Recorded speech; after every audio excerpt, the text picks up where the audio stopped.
First of all, Froncesca Jackson-Webb is a senior editor at The Conversation.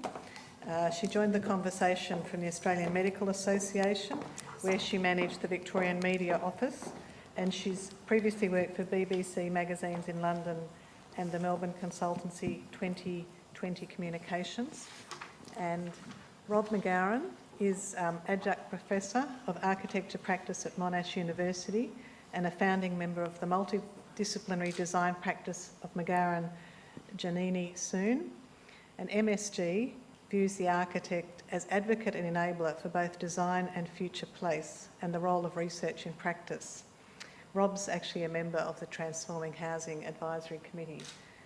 MGS has focused on issues including research-based design practice, sustainable urban development models, new mixed-use urban models, design for social inclusion, designing for a smaller environmental footprint, change management in cities, and the role of design in creating livable cities. In 2001, Rob was awarded the RAIA Research Prize, and he's also a highly accomplished and recognised urban planner. He's been a member of the Priority Development Panel for the Minister for Planning, and he's acted on planning and ministerial advisory committees, including Planning Panels Victoria. He's a member of the Victorian Design Review Panel and the University Architect for Monash University, and he was awarded a Life Fellowship to the Royal Australian Institute of Architects in 1999 for contributions to the profession. So that's a very broad, amazing CV, and he's designed some wonderful affordable housing that some of you might have seen, including down at Port Melbourne over the car park, which no doubt he'll talk about. And Clare is also a member of the Transforming Housing Committee. She's an Associate Professor in Learning Environments in the Faculty of Architecture, Building and Planning at the University of Melbourne. She's an architect and teaches and researches in the field of design, sustainability and construction, and was Director of the Bachelor of Environments until the end of 2014, which is a great program that many of my son's friends seem to be doing. With around 2,000 students, the degree is taught across 4 university faculties. She was first named Chief Investigator on 2 Australian Research Council linkage projects, funding 3 PhD students and multidisciplinary research teams, and one of those is called Future Proofing Schools and considers prefabricated learning environments and incorporated an ideas competition as part of the research process. The collaboration helped instigate the establishment of Australia's first peak body for prefabrication, Prefab Oz, and I know from discussions with Clare that she's very committed to the use of new technology and construction, and also the idea of competitions, and we've been talking about whether there's some sort of award or competition we could help with to sort of raise the already fantastic affordable housing work that's being done in Melbourne to help with that, not in my backyard issue. Anyway, I'll hand over to Fron, who's going to lead our discussion. Thank you, Catherine. Okay, so I'm aiming to have you all out of here at 5:30 to go over to the Red Rotunda for a drink, so let's launch right into it. I want to start off by talking about the framing around housing and housing affordability in Australia. So housing affordability is obviously a growing problem in this country, but still 2/3 of Australians own their own home. How does Australia's culture of home ownership impact on affordable housing policy and government investment? I think it's quite a negative one in many ways, in that a lot of our policy is around relying on the small investor to solve the housing problem for the country, both through the negative gearing strategies that we've had, as well as owning your own home, or as it happens, owning multiple own homes. And it's meant that we don't have a large-scale institutional mature rental sector, for example, contributing to a greater level of stability. We have a continuing hands-off approach from government. So I think at the moment you'd have to say, given the brokenness of our housing arrangements and the increasing misery of lower income households in particular, it's a failed strategy. Claire, have you got something to add on that? I'm wondering if I could add to Rob's comments. Renting at the moment in Australia is almost a deficit model, isn't it? You know, we all aspire to home ownership, but you go to some European countries and renting is much more mainstream, and indeed there are long-term leases. So maybe we could look at different kinds of leases that enable tenants to have some more stability and an expectation that they'll be within a community for a longer time. Now, to me it seems like that's going to be positive for the landlords as well as the renters. I also just want to mention that home ownership in Australia is actually subsidised in some ways by the government. As a homeowner, you're free of capital gains, you don't pay land tax on that property. When you get to a pension age, it's not really taken into the calculation. And when you think about those subsidies, maybe the renters are missing out a little bit on those government subsidies. They're hidden subsidies. Michael, have you got something to add? I was just going to say, in Canada, we actually have two cultures of housing, or in English Canada, there's a culture very similar to the one that we've heard in Australia, where everyone naturally aspires to home ownership. It's also your pension plan when you retire. So one of the reasons that some of the NIMBY issues that you were raising become so intense is that it's not just simply about your home and your community, but it's about your retirement. And if anything affects the value of your property, that means you're going to be destitute in your retirement. And so that's part of the culture of homeowning in English Canada. In Francophone Canada and French Canada, they actually have an expression that translates in English, and the expression is rent and you live for free.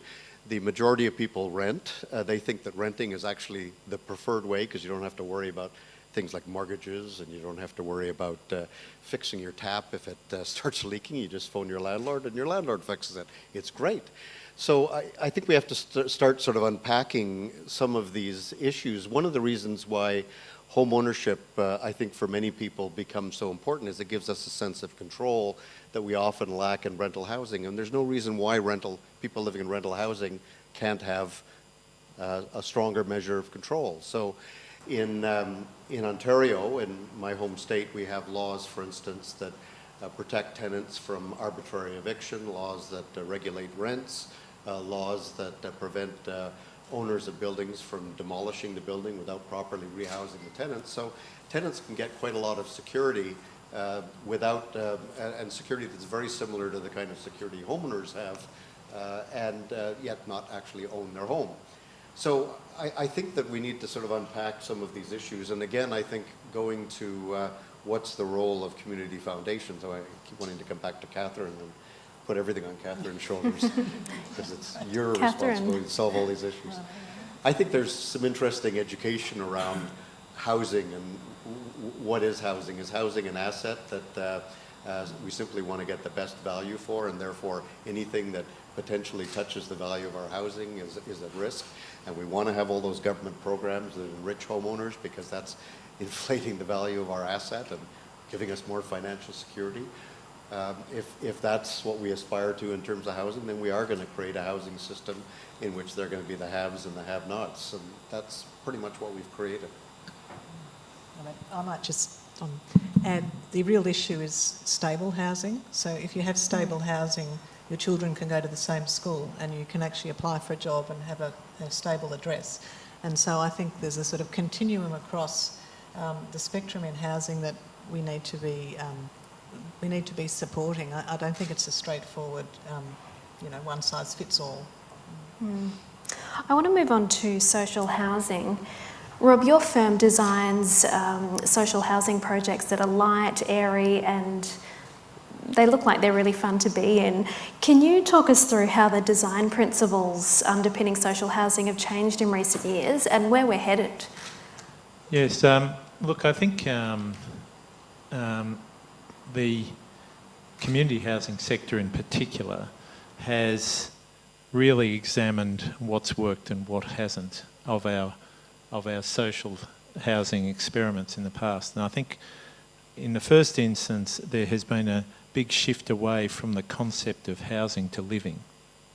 So a key part of that is about where you put housing, with whom, etc. So one of the key shifts I've seen has been towards local housing for local people, about keeping communities together, that richness of diversity of a community, keeping that together, people having the right to stay in their community in the long term, because, you know, for various reasons people can fall on bad times or require some help to get back on their feet.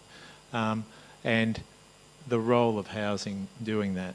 And what kind of is really physical important. structures are we And talking then about? I suppose in terms of the design, a real sense of you need to change paradigms away from penalising people by putting them in an institution.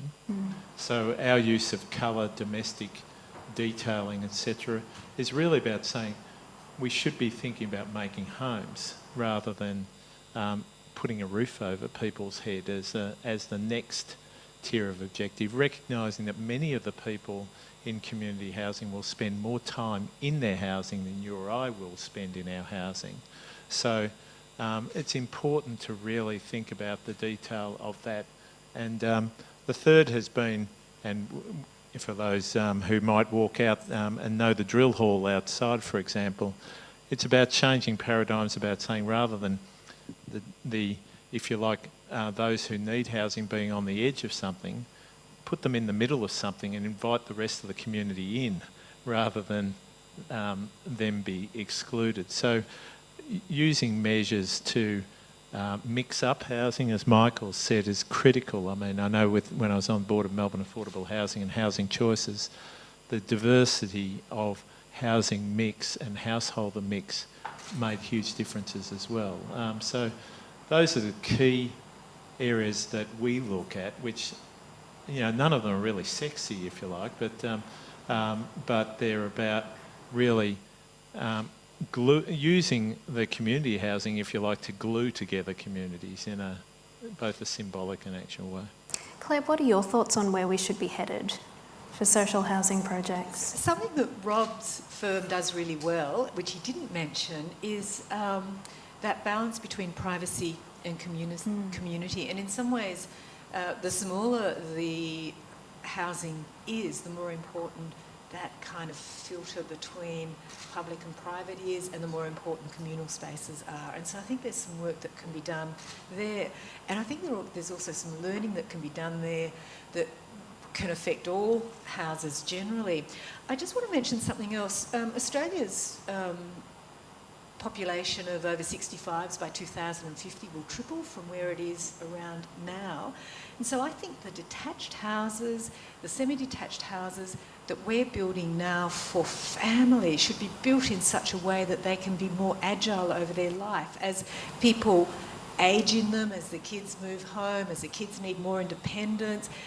It should really be possible for those houses to be subdivided into 2 units. So I think what there can be kind some of clever things happening like there. modulars that kind of stick together and break maybe apart? Modular components can be added on to make them more flexible. Part of it might be rented out, you know, accommodating a single-aged person. I think that we can be a lot more clever about our detached housing than what we are at the moment. And the problem is that often they're designed for a client's needs over the next 10 years rather than over the next 30 years. I've got a 94-year-old mother. She's living in a 5-bedroom house on her own. How did that happen? We can't work out how that's happened. But if she could easily subdivide it, it would be fantastic for her and be fantastic for another family. Are any other countries doing this kind of modular, joined together I think the apart? Netherlands is really leading it. Japan has a kind of tradition of longer kind of adjacent families. You mentioned Norway. Yeah. Norway has people get their rent free if they develop a second unit in their property for leasing out. So there's an incentivising for people to think more creatively about sharing. Michael, are you doing interesting things in Canada in this space? Well, I think a few things. Years ago, I was developing an affordable housing project for mostly men, but a few women who were chronically homeless and had mental health and related issues.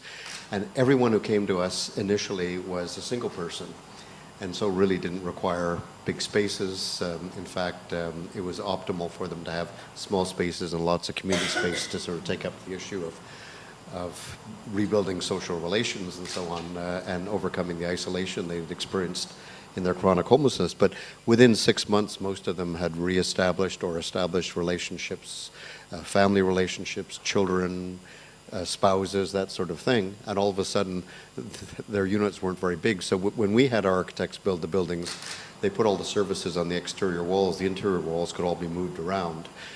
By moved around, I don't mean sort of you could sort of lean on them and they'd move. I mean that there was, Rob would know the technical term, non-load bearing, there we go.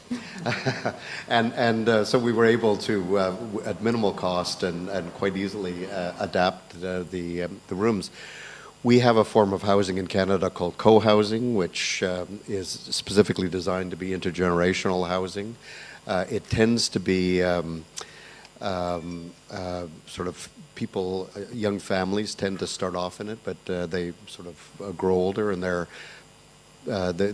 design is quite ingenious. So there are places for when the teenagers need somewhere to get away from their parents.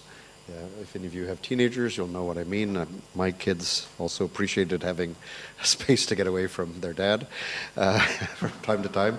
And then as you grow older, there are different ways you can adapt the physical structures, and different ways that cooking areas and sleeping areas and so on can be adapted. So the building form can be infinitely varied. I'll mention one other form of housing tenure we have in Canada, non-profit, non-equity co-ops. I think we have relatively more of them than certainly here in Australia. And we really focused on developing these in the 60s, 70s, 80s, and still build a few now, but not as many as we used to. These are houses where the entire building and the premises are all jointly owned by the members, but in a non-equity basis. So when a person leaves, they don't take their share of the equity. It stays with the building. But while they're there, they're able to be full members. Over the years, as we started to encounter this issue of aging, we realized that 2 and 3 bedroom units could be easily subdivided into 1 or 2 bedroom units in order to accommodate the issue of wanting to keep granny or mum close to us, but not necessarily right next to us. So all of these design features are there, and the tenure supports that because it really creates a community of people, and the community can figure out how to make the building breathe and move and change in order to meet the changing needs of community. So I think none of this stuff is particularly complex, although I'm glad it's Rob that figures it out and not me, because I could never do it. But none of it is particularly complex. It's just very simple. It's about looking ahead. I want to mention one other thing. Sorry, I'm going on a bit, but in Canada, our Indigenous people, their tradition is to speak about 7th generation. They say that when you do something, you should think not just about your own lifetime, and the lifetime of your children and grandchildren, but think ahead 7 generations, which is 140 years, of course. And so in one of the things that Indigenous people have taught us in terms of building form is to think about what a building will look like and how will it serve the needs of people in 20 and 50 and 80 and 100 years. And that's something I think is quite exciting to begin to conceptualize that and make the building fit that vision. I want to move on to a bit of a policy discussion. Anglicare released some research recently that found that 1.6 million Australians struggled to pay rent last year. The government is abolishing the National Rental Affordability Scheme. So I'm wondering, what kinds of schemes do we need to replace that? Or do we need more of the same? Claire, do you want to start off? Well, I think it'd be fair to say there was very, very mixed outcomes. For those that don't know much about the National Rental Affordability Scheme, it was an incentive scheme for both the not-for-profit and the for-profit areas to invest in housing for which the government paid an amount or provided a combination of cash and tax credit for the providing of units, but it only had a 10-year life from the start. So after 10 years, if you weren't a not-for-profit with that as a single purpose, if you're a private investor, you can then rent it at full market rent thereafter. So it was a very short stopgap measure to provide housing and not one that provided increased housing in the long term. So it can't work long term? So I don't think it's the right measure long term. I honestly think that we have to find a way in this country to look at, well, we have this gap between how we can get large-scale institutional investment to work and where market returns are at the moment. It would be more useful, I think, because we haven't got a little problem. We haven't got a problem that you or I pooling our resources together will fix, or that any number of little case studies will fix. You know, we've got to build 100, 200,000 homes in lumps over the next few years. And that requires large-scale organised capital, and it also requires, enduring partnerships with really serious players. And so that's I suppose, the nut we've got to crack, in my view. I guess I take Rob's point that it's a 10-year program and limited, but it was something. And in withdrawing it, at the moment, there's nothing. Yeah. And so I think that we do need to have something. It's not enough to anticipate that not-for-profits and commercial investment in housing will solve this solution. I think that maybe we do need to look at the American system in terms of tax credits as one way, because that's a system that has survived both sides of government, Conservative. I think it was initiated by a Conservative government, and so maybe there are some lessons there for our government to take on board. But certainly we do need something. But one of the criticisms of the system was when the universities got some of these measures, and I actually recommended to my university that they apply, and they were successful. But to give you an indication what that's done, they got 600 credits, so they built 600 student accommodation units. But they've now been able to refinance and leverage that, so they're building another 1,100 units and investing further with postgraduate centre, etc., and making 20% of those total number of units available for their lower income bursary students, etc., within the university.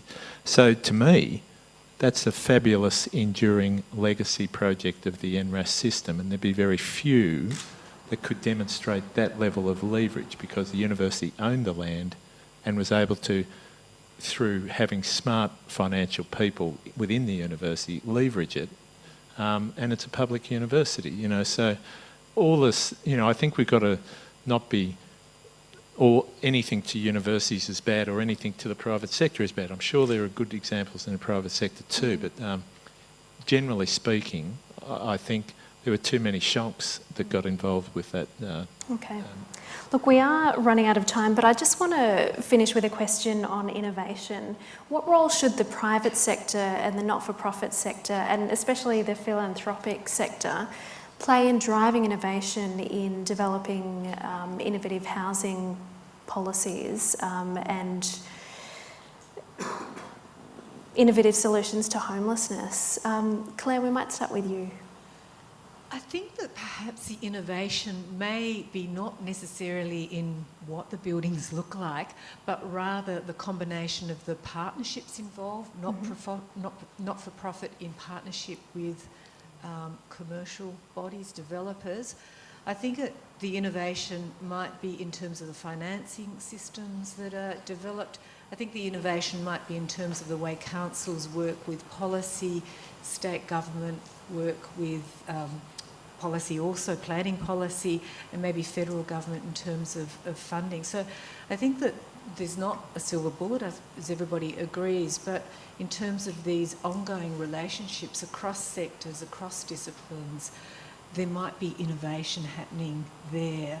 I don't know that necessarily the solution is in, prefabrication alone, but there's some scope with prefabrication to be part of the answer. There's scope for design to be part of the answer. There's scope for kind of new innovative land releases to be part of the answer, but the innovation is bringing it all together. Rob, just briefly. Yes, look, there is huge scope in this space. I think for the not-for-profit sector and philanthropics to help government with doing the homework for the new models of how do you harness the capacity or the financial capacity we have. How do you incentivise the lending of land long term? And there's many estates. For example, they might feel obliged to. They mightn't feel able to give away the land, but to long term lend land. We've used that a lot, and it unpacks a huge amount of potential investment value in long term leases. Universities could do the same.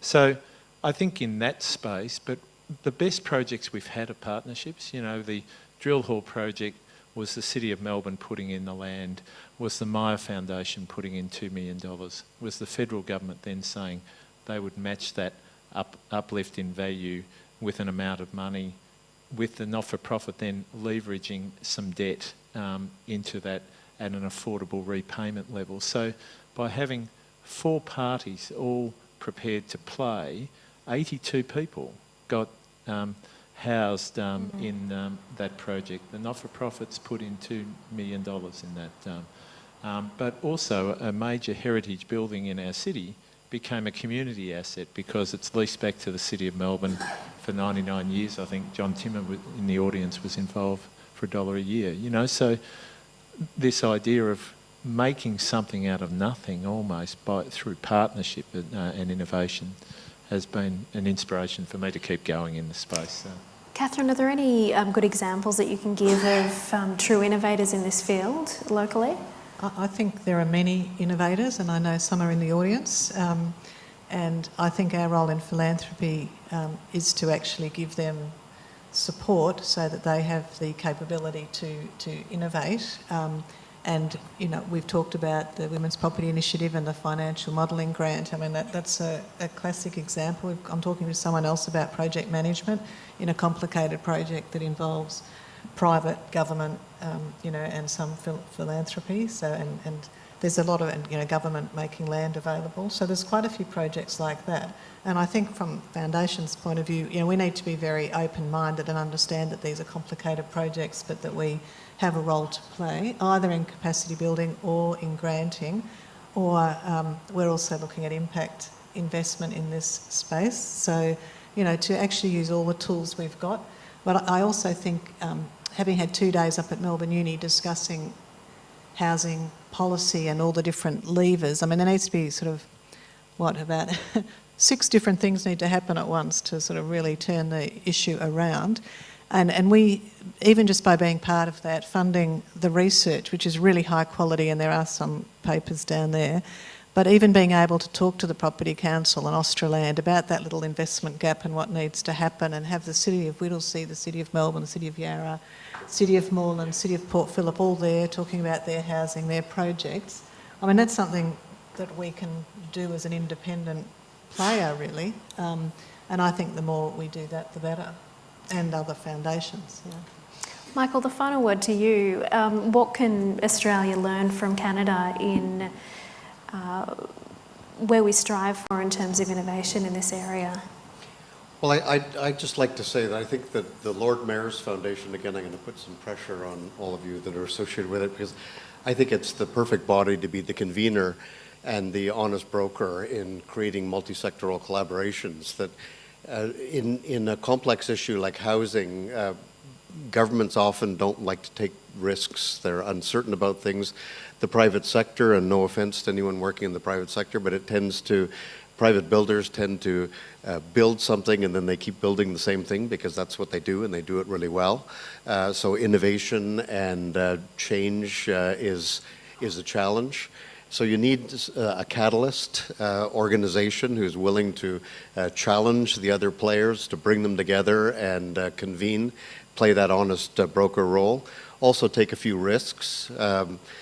Many of the organizations I mentioned in the private sector and in government are risk adverse, in the community sector as well. And for good reason, some of them are risk adverse. But we do know that in order to achieve great things, we have to have great aspirations, and sometimes things don't always work out exactly as we'd hoped. We learn from those experiences and we move on, and the ability to be able to take risks, to be entrepreneurial and so on. That's my observation of the grant-making sector. Increasingly in Canada, the philanthropic sector is moving in that direction. It wants to be the broker funding innovation, taking risks, taking chances, taking on the big challenges that everybody else turns away from and says, I don't want to touch that with a 10-foot pole. And it's the philanthropic sector that's doing it. So I just want to say congratulations to all of you for coming out tonight and thinking about how you can sort of face squarely and lean into these issues, and to those of you that are philanthropists and working with the Lord Mayor's Foundation. I think this is an excellent vehicle for you to be able to put some meaning into your money and taking on some of the most important challenges in terms of turning a great city like Melbourne into a truly world-class city. Thank you.